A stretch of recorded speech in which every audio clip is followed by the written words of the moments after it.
Les enfants ne font pas forcément ce qu'on leur dit, mais ce qu'on va leur montrer. Quand on dit à un enfant « arrête d'ouvrir cette porte », on est en train déjà de formuler quelque chose de manière négative, ce qui est difficile pour le cerveau de l'enfant de s'imaginer ce que le parent attend et de pouvoir appliquer ce qu'il a compris de ce que le parent semble lui dire. C'est compliqué.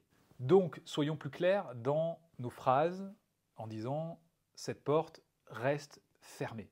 C'est un premier point. Deuxièmement, comme vous l'avez peut-être noté, le parent est déjà excédé d'avoir répété encore et encore la même phrase, ce qui signifie qu'il y a déjà un problème au niveau de l'énervement du parent. Et ce stress, cet énervement, se communique à l'enfant. Et l'enfant, sous stress, a plusieurs façons de réagir, soit par l'attaque, soit par la sidération, soit par la fuite. Ce sont des réactions de stress. Souvent, un enfant va passer en mode sidération et en mode un peu zombie, c'est-à-dire qu'en fait, il va faire ce qu'on lui demande, ou plutôt ce qu'on lui ordonne, par peur des représailles. Parce que des fois, également, il y a des menaces qui ne sont pas forcément formulées, mais l'enfant a déjà été puni lorsqu'il n'a pas appliqué stricto sensu un ordre d'un adulte. Donc, on va déjà se recentrer sur l'adulte lui-même. Et on va rappeler que c'est le calme et la sécurité que ressent l'adulte qui va se diffuser vers l'enfant et qui va favoriser cette sécurité et ce calme chez l'enfant, qui facilitera la réflexion et l'action. Ça, c'est une chose. Et il y a quelque chose que nous oublions aussi en tant qu'adultes, c'est que les enfants, comme je le disais en introduction, vont plutôt nous imiter du point de vue de la gestuelle et du comportement. Ça signifie que si on souhaite que la porte soit fermée, nous allons, plutôt que de crier à distance, qui est quand même assez violent, nous rapprocher de l'enfant et lui montrer ce qu'on attend de lui, avec le sourire et en gardant notre calme.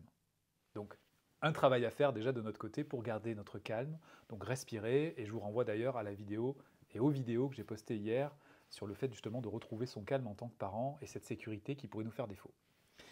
Donc on va lui montrer, et on va lui proposer de le faire avec lui. Regarde, la porte reste fermée. Et on va demander à l'enfant s'il a compris, pour avoir un feedback. Quelle porte doit rester fermée? Mais peu de mots sont nécessaires dans ce cas-là. Cette porte reste fermée, c'est la règle. On l'a peut-être d'ailleurs expliqué préalablement. Et cette règle-là, pour que l'enfant puisse l'appliquer, on va utiliser donc ce qu'on appelle sa mémoire sensorimotrice. Ça veut dire qu'on va lui montrer comment faire et on va lui demander de refaire ceci. On va ouvrir la porte et on va lui dire « Qu'est-ce que tu pourrais faire? Tu te souviens de la règle ?» Et l'enfant va fermer la porte.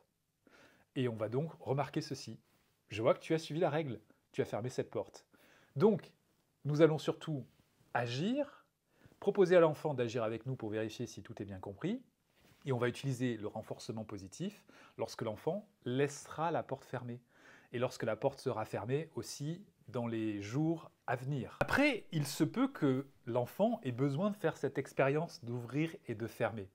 Alors, on va l'orienter vers un lieu où il a le droit de le faire, en lui disant bah là tu as le droit d'utiliser ceci, tu as le droit d'ouvrir ou de fermer cette boîte, etc., etc.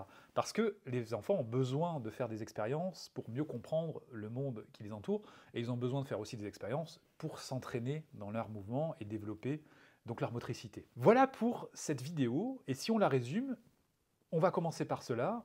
Essayons de garder notre calme en tant que parents, traquons les pensées et les croyances qui nous empêchent de garder notre calme, du style « notre enfant nous cherche » quand il est en train de faire ce geste-là.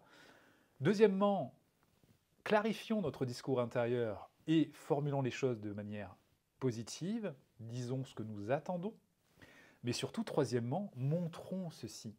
Une fois, deux fois, trois fois. Assurons-nous que l'enfant a compris. Posons des questions très simples, des phrases très simples. Et voyons si l'enfant a bien compris ceci. Et puis, répondons aux questions de l'enfant. S'il nous demande pourquoi ce placard doit rester fermé, on lui expliquera peut-être qu'il y a des objets qui peuvent se casser à l'intérieur, ou encore que si la porte reste ouverte, étant donné que c'est sur le passage, on peut tomber.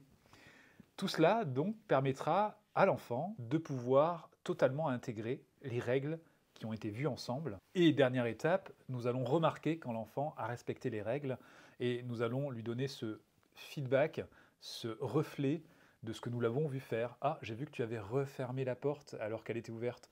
L'enfant va donc se remémorer ceci, va se voir agir, donc on est encore sur cette mémoire sensorimotrice, et reproduire ceci, et même peut-être que si le parent lui-même a laissé la porte ouverte, eh bien l'enfant va lui dire, voilà, papa, maman, la porte est restée ouverte. Voilà pour cette vidéo, j'espère qu'elle vous a plu. N'hésitez pas à liker, partager et vous abonner.